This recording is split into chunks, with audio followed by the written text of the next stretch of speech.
Hace 3.800 millones de años atrás surgió la vida primaria en nuestro planeta Tierra.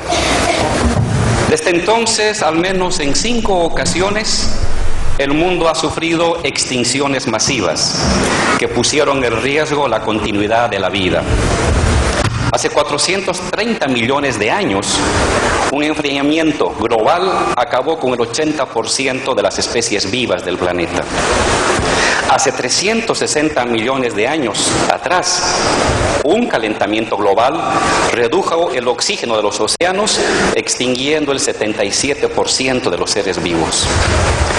En el Pérmico tardío, hace 260 millones de años atrás, gigantescas erupciones volcánicas mataron al 90% de las especies marinas y al 70% de las especies terrestres. Hace 200 años, otras erupciones masivas destruyeron la capa de ozono y exterminaron al 75% de todas las especies vivas que habitaban el planeta. Hace 65 millones de años, el famoso meteorito se encargó de hacer desaparecer a más de la mitad de las especies animales conocidas hasta entonces. Calentamiento y enfriamiento global forman parte de la historia natural de la Tierra. Sin embargo, desde hace unos 90.000 años atrás, una nueva extinción de especies provocada por un ser vivo se ha iniciado. El Homo sapiens, el ser humano,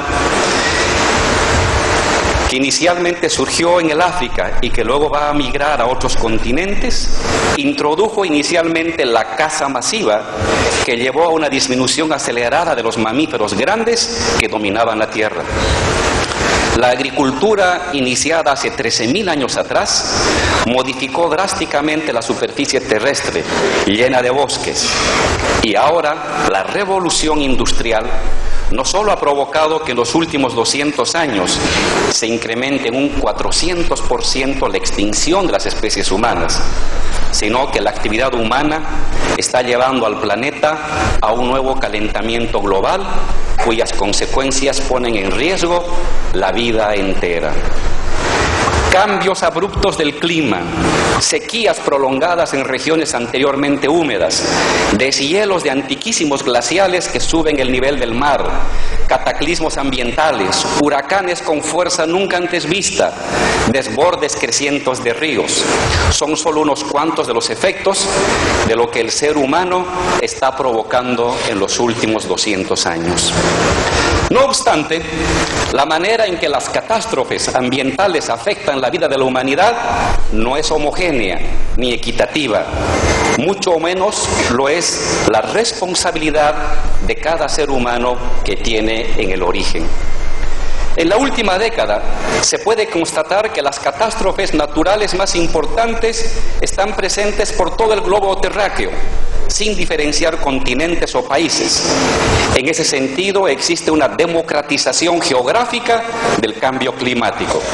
Sin embargo, los daños y efectos que estos desastres provocan en las sociedades claramente están diferenciados por país, por clase social y por identificación étnica.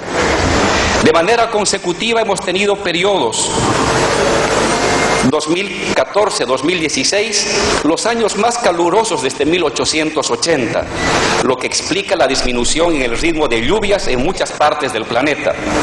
Aún así, los medios materiales disponibles para soportar y remontar estas carencias y por lo tanto los efectos sociales resultantes de los trastornos ambientales son abismalmente diferentes según el país y la condición social de las personas afectadas. Por ejemplo, ante la escasez de agua en California, Estados Unidos, la gente se vio obligada a pagar hasta un 100% más por el líquido, aunque esto no afectó el régimen de vida de las familias norteamericanas. En cambio, en el caso de la Amazonía boliviana, brasilera, ecuatoriana, peruana, y en las zonas de altura del continente latinoamericano se tuvo una dramática reducción del acceso a los recursos hídricos para las familias indígenas, provocando malas cosechas, restricción en el consumo humano de agua y especialmente en nuestra Amazonía, parálisis de una gran parte de la capacidad productiva extractiva con la que las familias garantizaban su sustento anual. El paso del huracán Katrina en la ciudad de Nueva Orleans, el 2005 en Estados Unidos, dejó más de 2.000 muertos, miles desaparecidos y 1 millón de personas desplazadas. Pero los efectos del huracán no fueron los mismos para los ricos y para los pobres. El 68% de las personas fallecidas y el 84% de las desaparecidas eran de origen afroamericano. Ello porque en las zonas propensas a ser inundadas, donde el valor de la tierra es menor, viven las personas de menos recursos, que son afrodescendientes, mientras que los que habitan en las zonas altas son ricos y blancos. En este y en todos los casos, la vulnerabilidad y el sufrimiento se concentran en los más pobres, indígenas, negros, latinos, es decir, en las clases e identidades socialmente subalternas. De ahí que se puede hablar de un enclasamiento y oligarquización de los efectos del cambio climático. Entonces, los medios disponibles para una resiliencia ecológica ante los cambios medioambientales dependen de la condición socioeconómica del país y de los ingresos monetarios de las personas afectadas. Y dado que estos recursos están concentrados en los países con las economías dominantes, a escala planetaria y en las clases privilegiadas, resulta que ellas son las primeras y únicas capaces de soportar y disminuir en su vida esos efectos del cambio climático, comprando casas en zonas con condiciones ambientales sanas, accediendo a tecnología preventiva, disponiendo de un mayor gasto para el acceso a bienes de consumo, etc. En cambio, los países más pobres y las clases más pobres tienden a ocupar espacios en condiciones ambientales frágiles o degradadas, carecen de medios para acceder a tecnologías preventivas y no pueden soportar variaciones sustanciales en los precios de los bienes imprescindibles para mantener sus condiciones de vida. Por lo tanto, la democratización geográfica de los efectos del cambio global se traduce instantáneamente en una concentración nacional, clasista e identitaria de los sufrimientos y del drama causado por el cambio climático. Esta concentración clasista del impacto ambiental se vuelve paradójica e incluso moralmente injusta cuando se comparan los datos de las poblaciones afectadas en sus condiciones de vida con los datos de las poblaciones causantes del cambio climático. Desde el siglo XVIII, Europa, luego Estados Unidos y en general las economías capitalistas desarrolladas y colonizadoras del norte son las principales emisoras de los gases de efecto invernadero que están causando las catástrofes climáticas. Sin embargo, los que sufren los efectos devastadores de estos fenómenos son los países colonizados, subordinados y más pobres, como África y América Latina, cuya incidencia en la emisión de gases de efecto invernadero es muchísimo menor.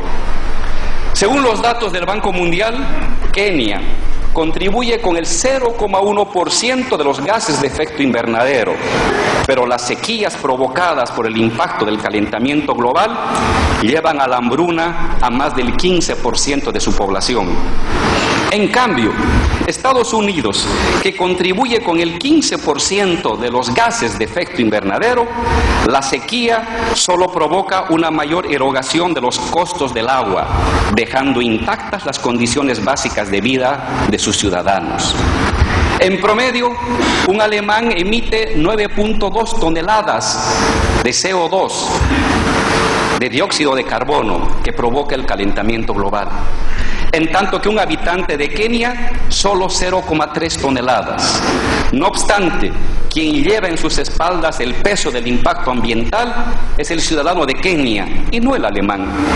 Datos similares se puede obtener comparando el grado de participación de los países del norte en la emisión de gases de efecto invernadero, como Holanda, 10 toneladas métricas por persona al año, Japón, 7 toneladas métricas al año, Reino Unido, 7.1 toneladas métricas al año, España, 5 toneladas métricas al año, Francia, 8 toneladas métricas al año.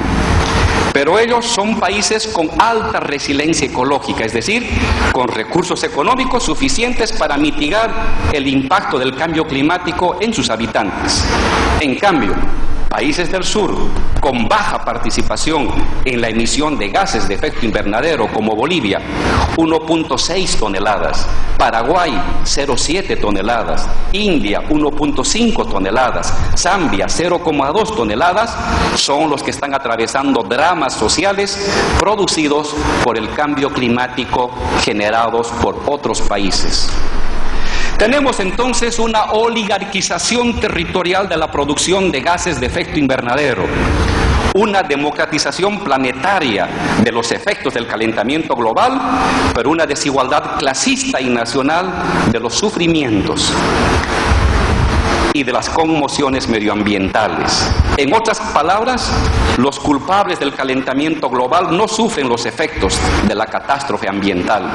En cambio, los que emitimos menos gases de efecto invernadero, somos los que más sufrimos los impactos de ese calentamiento global. De ahí la paradoja medioambiental. Las naciones, cuanto más destruyen el medio ambiente, menos impacto ambiental sufren. Y las naciones que menos afectan al medio ambiente, más impacto sufren en sus condiciones de vida. Bolivia contribuye apenas con el 0,1, repito, 0,1% de los gases de efecto invernadero. Con sus árboles de nuestra Amazonía, capturamos y limpiamos el 2% mundial del dióxido de carbono contaminante. Encima aportamos al mundo con el 2% del oxígeno de nuestro planeta. Se puede decir que tenemos una ecuación ambiental positiva, porque emitimos pocos gases de efecto invernadero y limpiamos esos gases de efecto invernadero y contribuimos al mundo con 20 veces más de oxígeno de lo que contaminamos. Sin embargo, nuestra población está padeciendo terribles sequías que afectan su vida diaria. Y encima las oligarquías extranjeras contaminantes del planeta nos exigen sacrificios para cuidar el medio ambiente que ellos lo destruyen. Si la naturaleza comunica los impactos de la acción humana en su metabolismo de una forma jerarquizada, también existen discursos referidos al medio ambiente, parcializados de una manera todavía más escandalosa, o peor aún, que legitiman y encubren estas focalizaciones regionales clasistas del impacto ambiental. En Estados Unidos, en los años 70 del siglo XX, surgió un tipo de discurso medioambiental que desplazó del debate público la temática social del movimiento obrero, de las minorías étnicas y de los pobres. Se trataba de un discurso que sobreponía la temática del cambio climático a las urgentes demandas sociales de la población, cosa que fue aplaudido por el gobierno y las corporaciones empresariales, que diluyeron la presión que estaban soportando por parte de sindicatos y movimientos sociales. De ahí, como señala un sociólogo francés, en Estados Unidos el color de la ecología no es verde, sino blanco. No solo por la mayoritaria condición social de sus activistas, por lo general blancos de clase media y alta, sino también por la negativa de sus grandes fundaciones a involucrarse en temáticas medioambientales urbanas que afectan directamente a los pobres y a las minorías raciales. Al parecer, para los empresarios, ciertos empresarios y algunas ONGs del norte, la naturaleza que vale la pena salvar o proteger no es toda la naturaleza, sino solamente aquella parte salvaje, entre comillas, que se encuentra esterilizada de pobres, esterilizada de negros, esterilizada de campesinos, esterilizada de obreros, esterilizada de latinos, esterilizada de indios, con sus molestosos problemas sociales y laborales. Su idea oligárquica de naturaleza excluye al ser humano, y lo que hay que proteger son santuarios puros donde ir a pasar vacaciones sin tener que soportar las demandas sociales de los pobres. En los países del sur, en todos los casos financiados por empresas del norte, ha surgido un tipo de medioambientalismo colonial elitista y ciego ante la problemática social de los pueblos. Este tipo de medioambientalismo colonial propone tres cosas.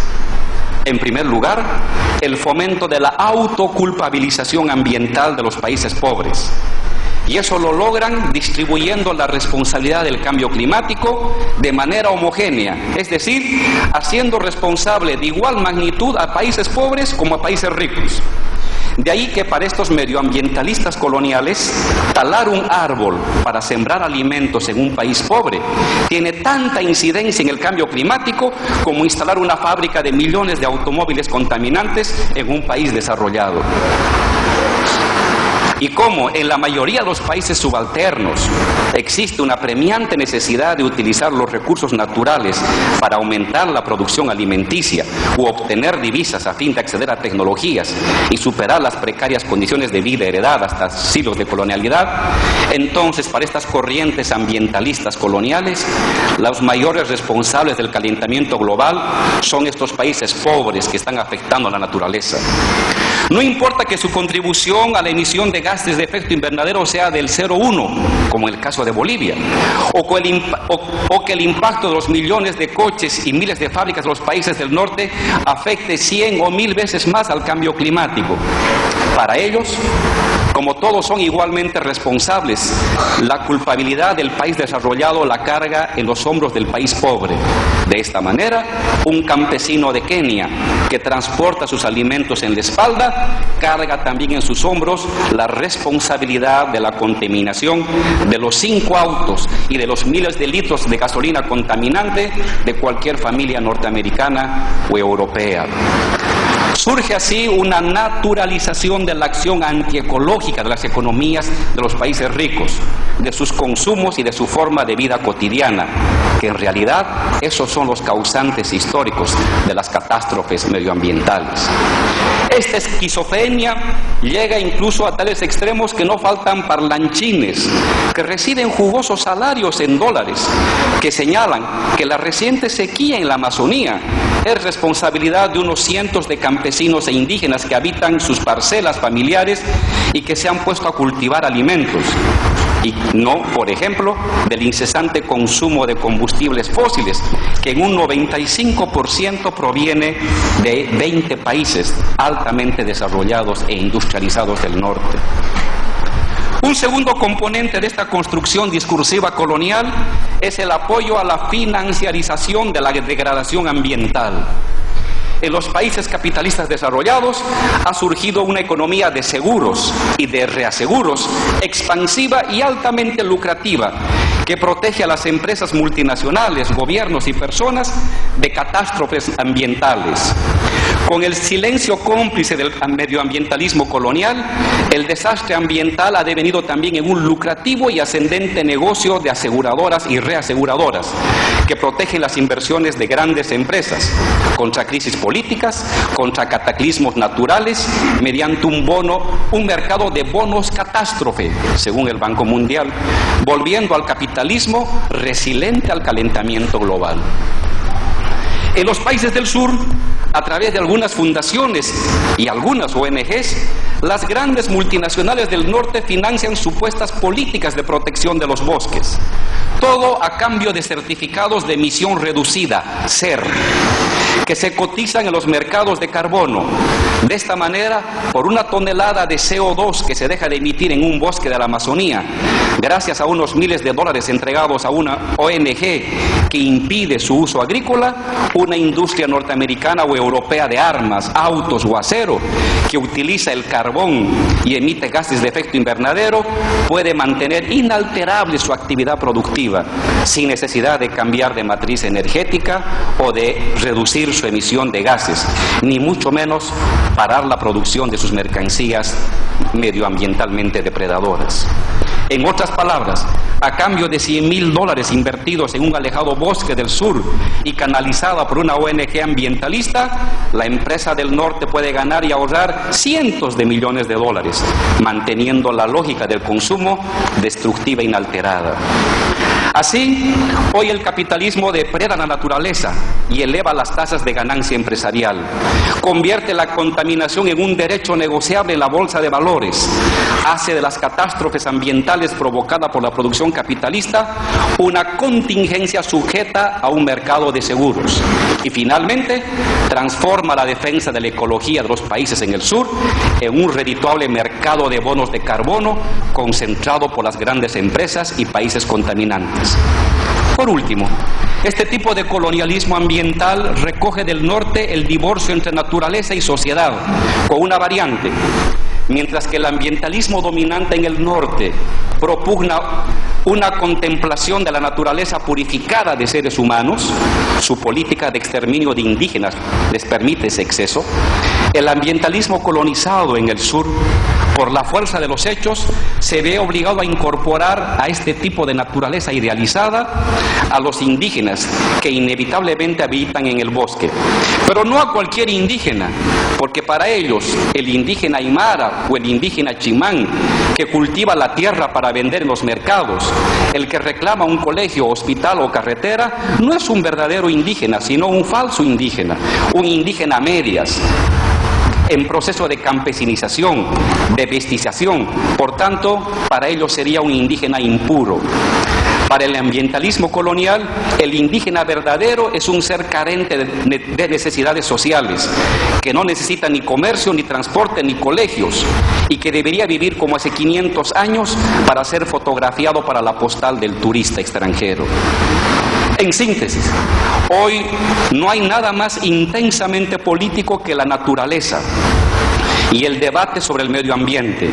Lo lamentable es que en este campo de fuerzas ideológico sobre el medio ambiente, las políticas dominantes mundiales son hasta ahora las políticas de las clases mundialmente dominantes. Por eso es imprescindible el surgimiento de un medioambientalismo, de una ecología social, que al tiempo de promover la protección de la naturaleza, incorpore también las necesidades de una parte de esa naturaleza, el ser humano, que tiene demandas sociales y necesidades humanas que deben ser satisfechas mediante la transformación de la naturaleza. Este ecologismo socialista debe recuperar el necesario equilibrio que Marx llamaba metabólico entre naturaleza y sociedad, entre naturaleza y humanidad, y lo debe hacer tomando en cuenta las necesidades de las clases populares y de los países pobres.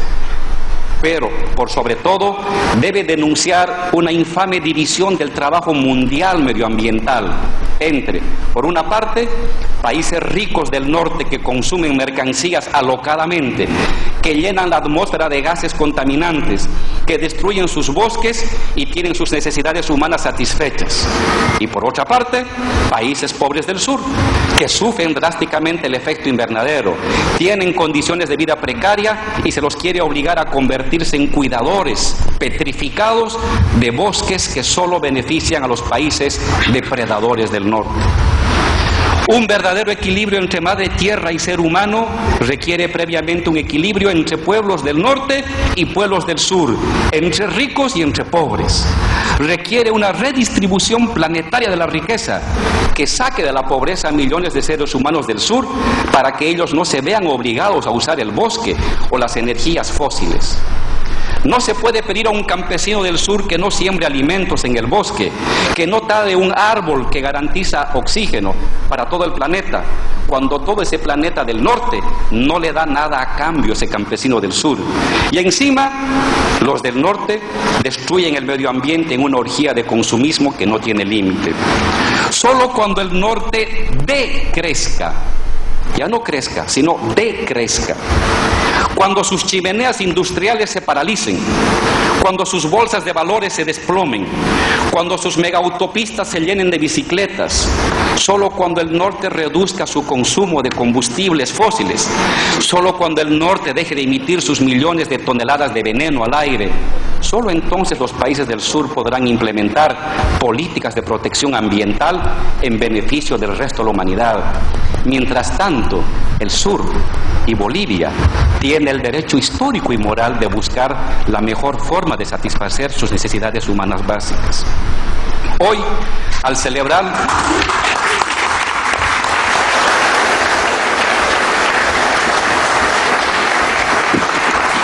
Hoy, al celebrar 192 años de existencia de nuestra amada patria Bolivia, reafirmamos que alcanzaremos y superaremos el bienestar social de todos los países hermanos que nos rodean, y lo haremos preservando el medio ambiente, industrializando nuestros recursos naturales, redistribuyendo la riqueza común a todos por igual y mejorando las condiciones de vida de todos los bolivianos, que es en el fondo el fundamento de la existencia y perpetuidad de nuestra querida Bolivia. Hoy estamos aquí en Pando, agradecemos a la población de Pando que nos ha recibido con tanta generosidad. Y les hacemos recuerdo a los bolivianos que hace 114 años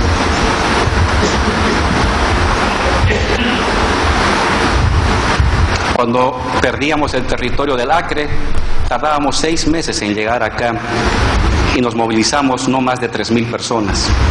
Cuando nos arrebataron el Pacífico, tardamos 3 meses en llegar con nuestros ejércitos y apenas movilizamos 13.000 personas, cuando el enemigo movilizaba 60.000. En ese entonces, el sentido de patria no acompañaba al territorio. Para los que dirigían el país entonces, la patria era su hacienda o su empresa minera. Y por eso, en vez de movilizar 100.000 o 200.000 bolivianos, apenas movilizaban 13.000 o 3.000 o 4.000, porque no les importaba la patria. Hoy les decimos a los benianos, a los pandinos, a los tarijeños, a los cruceños, a los cochabambinos, a los orureños, a los paceños, a los cruceños, a los potosinos, les decimos que para nosotros la patria está en cada centímetro cuadrado de nuestro territorio.